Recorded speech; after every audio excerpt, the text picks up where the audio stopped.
Alright, so we are starting with solving quadratics by factoring. The first thing I want you to remember is to always look for the greatest common factor.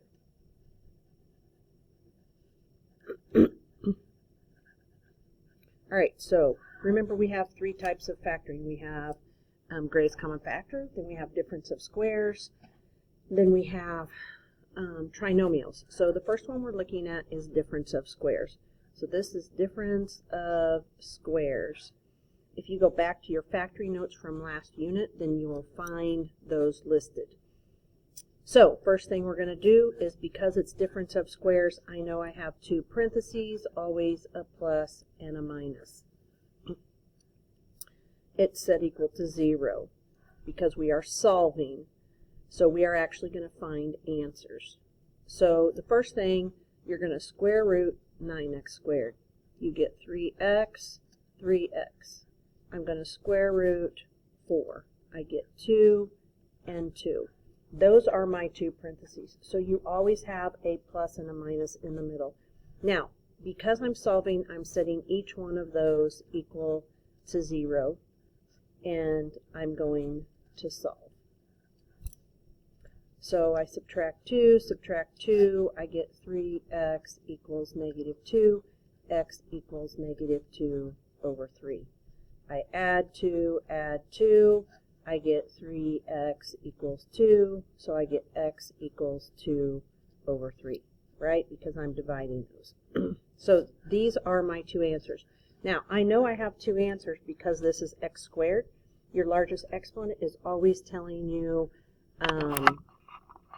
how many answers you will have. Now, the second one that I'm going to do is a trinomial. So I always have to set this equal to 0. So I'm adding 30 to both sides. I get x squared minus 11x plus 30 equals 0. Factors of 30 that I'm adding together to equal a negative 11. So two parentheses equal to 0. That would be negative 5 and negative 6. So x minus 5, x minus 6. I set each one of these parentheses equal to 0. X minus 5 equals 0, x minus 6 equals 0, and I solve. So I add 5 to both sides. I get x equals 5. I add 6 to both sides. I get x equals 6. There are my two answers. I know I have two answers because it's x squared.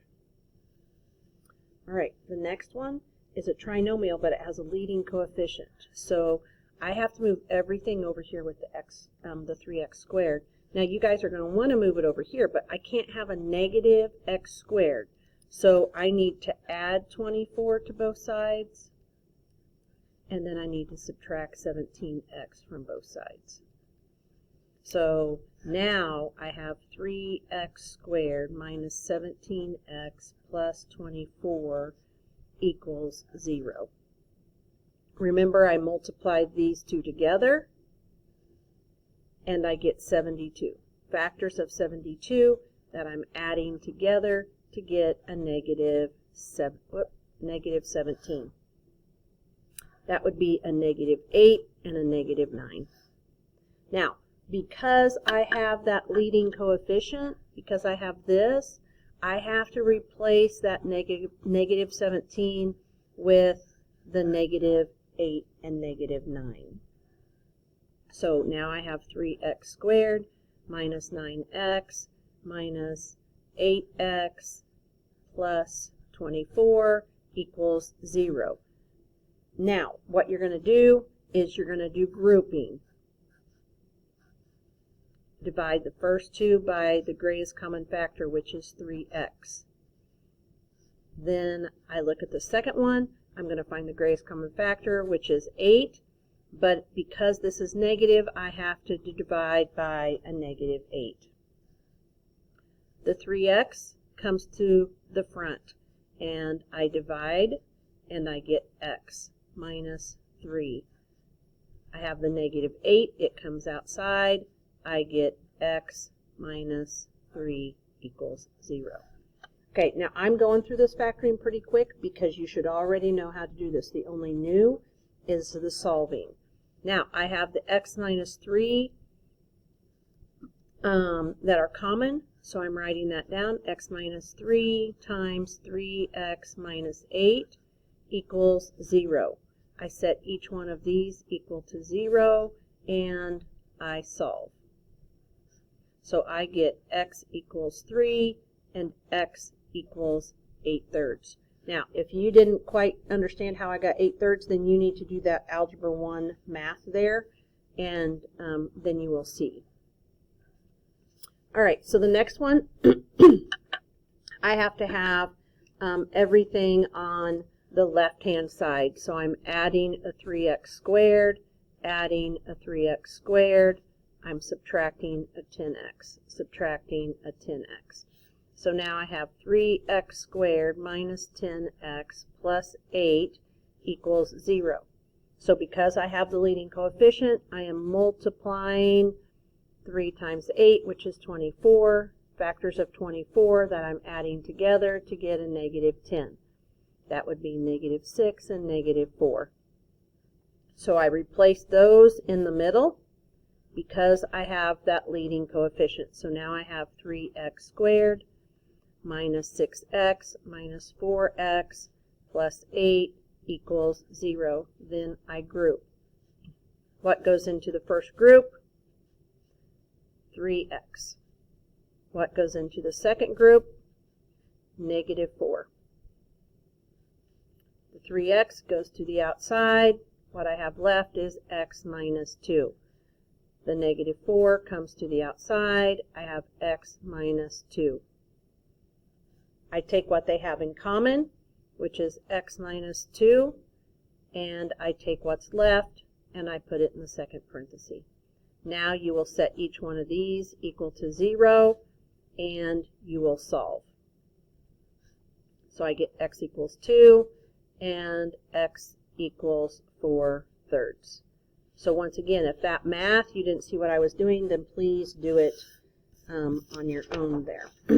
All right, so the next one, this is a grouping problem, but on this side, what I want you to look for every single time is that greatest common factor that we talked about earlier. So here I am dividing everything by 2. So the 2 comes out, I have x cubed plus x squared minus 4x minus 4 equals 0. Now, because that 2 is outside, I can just let that disappear because this 2 does not equal 0. So now I just have this, and I'm going to do grouping with it. Okay? So what I want you guys to do is I want you guys to go ahead and do that, and then I will come back with you in just a second. Okay, so I went ahead and worked through that, so you can rewind if you need to. But I wanted to get to this point because this looks a little different.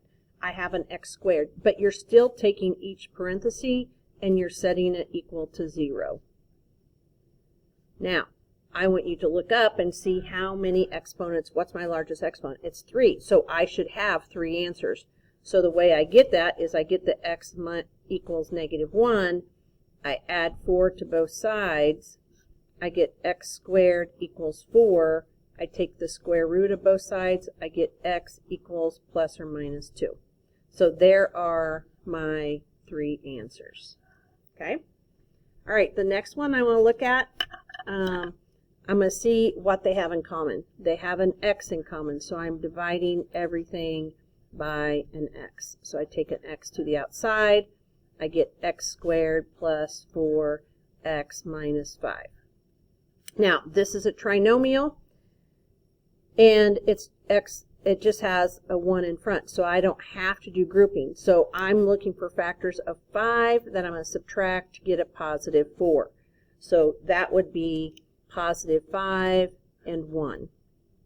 So now I have x plus 5, and x minus 1 equals 0. I set each one of those equal to 0. So x equals 0. X plus 5 equals 0. X plus 1 or minus 1 equals 0. So then now one of my answers is x equals 0. Then I get x equals -5. Then I get x equals a 1. So there are my 3 answers. I know I have 3 answers because this is x to the 3rd. All right, the next one, you are going to factor. So I have to set this equal to 0. So 5x squared minus 25 equals 0 because I subtracted 25 from both sides. Now I'm going to factor out a 5. I get x squared minus 5 equals 0. Now I'm only going to have 2 answers. This 5 on the outside doesn't matter because x cannot equal 0. So I'm taking x squared minus 5 equal to 0. I get x squared equals 5 because I've added 5 to both sides. I take the square root. I get x equals plus or minus the square root of 5. So there are my 2 answers, a positive square root 5 and a negative square root 5. All right, so the last one is just like a grouping problem. What do I have in common? X minus 4. What do I have left over? 5x minus 8 equals 0. So I set each one of those equal to 0, and I solve. So I get x equals 4 and x equals 8/5. And that is our lesson for factoring.